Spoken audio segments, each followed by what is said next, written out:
तो ये बात इतने बड़े पैमाने पर सभी राज्यों में अगर हो जाएगा तो राष्ट्रीय स्तर पर तो ऑटोमेटिक ना हो जाएगा। और जो जाति आधारित गणना की जाएगी तो उसके बारे में पूरे तौर पर विज्ञापन भी प्रकाशित किया जाएगा। आप जानते ही विधानसभा में जो 9 दल और सब लोगों के सर्वसम्मति से ये बात हो गई। बिहार में जातीय जनगणना को लेकर बड़ा फैसला लिया गया है, जहां मुख्यमंत्री नीतीश कुमार के सचिवालय कक्ष में मुख्यमंत्री नीतीश कुमार की अध्यक्षता में सर्वदलीय बैठक हुई है, जिसमें बिहार में जातीय जनगणना कराए जाने को लेकर फैसला कर लिया गया है। अब बिहार में जातीय जनगणना कराया जाएगा, हर लोगों के बारे में पूरी जानकारी ली जाएगी। सर्वदलीय बैठक के दौरान मुख्यमंत्री नीतीश कुमार ने कहा कि सभी पक्ष और विपक्षी पार्टियों से बातचीत करके सर्वसम्मति से यह फैसला लिया गया है। बिहार में जातीय जनगणना होगी, इसके लिए बड़े पैमाने पर काम करना होगा, जिसमें कई लोगों को लगाया जाएगा। जातीय जनगणना में जिन लोगों को लगाया जाना है, पहले उन्हें ट्रेनिंग दी जाएगी, उसके बाद कैबिनेट के माध्यम से समय सीमा तय किया जाएगा। अभी सर्वदलीय बैठक हुई है जाति आधारित गणना पर विचार विमर्श करने के लिए, और आज सर्वसम्मति से सब लोगों ने अपनी बात रख दी। उसका सर्वसम्मति से ये निर्णय हो गया कि बिहार में जाति आधारित गणना की जाएगी। हर लोगों के बारे में पूरी जानकारी ली जाएगी और इसके लिए बड़े पैमाने पर और तेज़ी से काम किया जाएगा। और इसके लिए राज्य सरकार की तरफ से जितने लोगों को इस काम में, इस गणना में लगाया जाएगा, उनकी सबसे पहले एक ट्रेनिंग करा दी जाएगी। और जो कुछ भी किया जाएगा, आज जो बातचीत हुई है, इसी के आधार पर बहुत जल्दी कैबिनेट का निर्णय होगा, क्योंकि इस काम को करने के लिए राज्य सरकार को इस काम को करना है, तो कैबिनेट का एक निर्णय होगा। और इस काम के लिए आप जानते हैं पैसे की ज़रूरत पड़ेगी, तो उसका भी प्रबंध कर देना पड़ेगा। तो ये सब काम भी बहुत जल्दी कैबिनेट के जरिए भी ये कर दिया जाएगा। और जो कुछ भी काम और ट्रेनिंग लोगों को दी जाएगी और जो जाति आधारित गणना की जाएगी, तो उसके बारे में पूरे तौर पर विज्ञापन भी प्रकाशित किया जाएगा।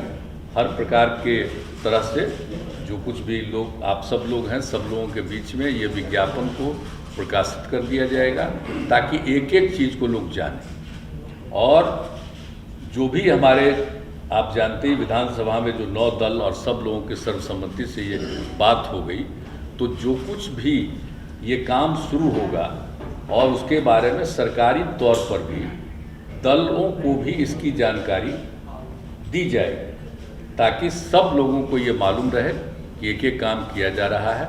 और आप लोगों के बीच में भी इसको प्रकाशित कर दिया जाएगा, ताकि आप लोग भी एक एक बात को जानिएगा, ताकि इस काम को बहुत तेज़ी से किया जाएगा।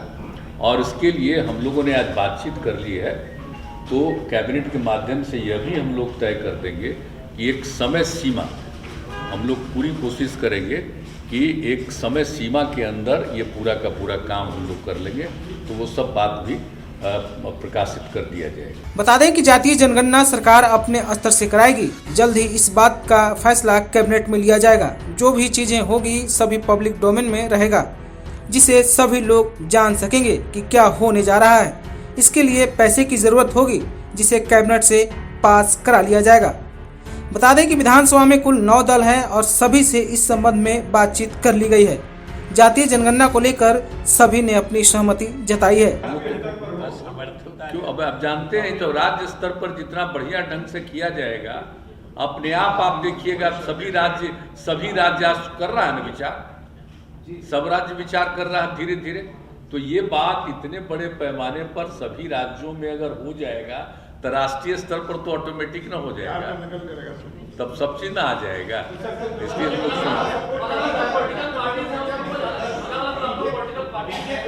बिहार में सपोर्ट कर दिया है being part of the government, तो अब नेशनल लेवल पे क्या ऑब्जेक्शन? अब लीजिए, अब नेशनल लेवल अरे राज्य स्तर पर तो 19 में और 20 में भी सब लोग मिल करके ही ना विधानसभा में और विधान परिषद में पारित किए थे, ये होना चाहिए। तो बिहार के लोगों की तो इच्छा है ही, तो अब तो कम से कम हम लोग बिहार में खूब अच्छे ढंग से करना चाहते हैं। पॉलिटिकल पार्टी है, क्या सबकी जो विचारधारा है वो हो गई है, अब इसके बाद में कोई खटास नहीं आएगी, ये सबकी विचारधारा फैला कोई दिक्कत नहीं है, चिंता मत करिए, बहुत अच्छे ढंग से हो जाएगा। अब आप लोगों को हम चौथी बार कह रहे हैं कि जो काम किया जाएगा इसकी जानकारी आप लोगों को भी दी जाती रहे। सब लोगों की सहमति से ये बात हो चुका है, किसी तरह का कोई दिक्कत नहीं है। और आप अच्छी तरह जो हमने बता दिया, एक समय सीमा हम लोग बहुत कम समय का निर्धारण करते हैं। आपस में बातचीत हो गई, लेकिन उसको कैबिनेट से ले करके ये हम लोग घोषित कर देंगे। आज हम लोगों की आपस में बातचीत हो गई, लेकिन अभी कुछ कहते हैं तो जब एक बार कैबिनेट में कर लेंगे वही चीज़, तो उसको सबको प्रकाशित कर देंगे। एक समय सीमा हम लोगों ने निर्धारित कर दिया है और सब लोगों को हर स्तर पर, चाहे किसी भी धर्म के हो, किसी भी इसके हो, सब लोगों का पूरे तौर पर पूरा का पूरा इसका आकलन किया जाए। पॉलिटिकल को फायदा के लिए और आप जान लीजिए कि ये एकदम इसका करने का मकसद है, हम सब लोगों की राय है कि लोगों को आगे बढ़ाने का, लोगों के फायदे के लिए हम लोग कर रहे हैं। एकदम हम लोगों का स्कीम यही है कि सबका ठीक ढंग से विकास हो सके। कोई पीछे है, उपेक्षित है, तो उसकी उपेक्षा न हो, सब आगे बढ़े। इन सब चीज़ों को ही मन में रख करके हम लोगों ने तय किया और इसका नामकरण हम लोग देने जा रहे हैं जाति आधारित गणना। समझ केवल कास्ट का होगा, ये सोशियो इकोनॉमिक कंडीशन का होगा या केवल कास्ट का कैलकुलेशन होगा? सबका एक एक तरह का, सब लोग जितने जाके किसी भी कम्युनिटी के हों, कोई भी जाति के हों, एक एक बात, क्या संख्या, कितना जगह पर, सबको नोट किया जाएगा। और जान लीजिए कि हम लोग जो बिहार में करने जा रहे हैं और इसमें इतना मेहनत करके और पूरे तौर पर सबका ध्यान हमेशा उस पर रहेगा, ये हम लोग करके उसको प्रकाशित करेंगे ताकि सबकी नज़र में हो। प्रकाशित इसलिए हम लोग करेंगे ताकि कहीं कोई छूट तो नहीं गया है, उसके बीच में भी जब काम होता रहेगा तो सारे दलों को उसकी जानकारी निरंतर दी जाएगी। इसमें कास्ट, सब कास्ट और उसके अंदर देखिए, सब कास्ट एक अलग चीज। देखिए वही बात है ना, उपजाति जो है, तो आप जानते हैं ना कि अलग अलग कास्ट में अनेक उपजातियां, ये तो है ही, परंपरा है सही। लेकिन आप देखिए कि उपजाति का नाम कई जातियों की उपजाति में आपको मिल जाए, तो उससे पता चलेगा, कन्फ्यूजन ही ना होगा। इसीलिए जो भी उपजाति का बोलेगा तो बगल वाले जो उनके और उसी उपजाति के हैं वो भी बताएंगे कि ये फला जाति है, तो उनकी फिर सहमति लेकर के ये भी नोट किया जाएगा। ये सब हम लोगों ने आपस में बातचीत की। पटना से बोलता बिहार की रिपोर्ट। अगर आपने अभी तक हमारे चैनल को सब्सक्राइब नहीं किया है तो सब्सक्राइब कर लें। अगर यह वीडियो आप फेसबुक के माध्यम से देख रहे हैं तो पेज को लाइक करें और फॉलो करें। धन्यवाद।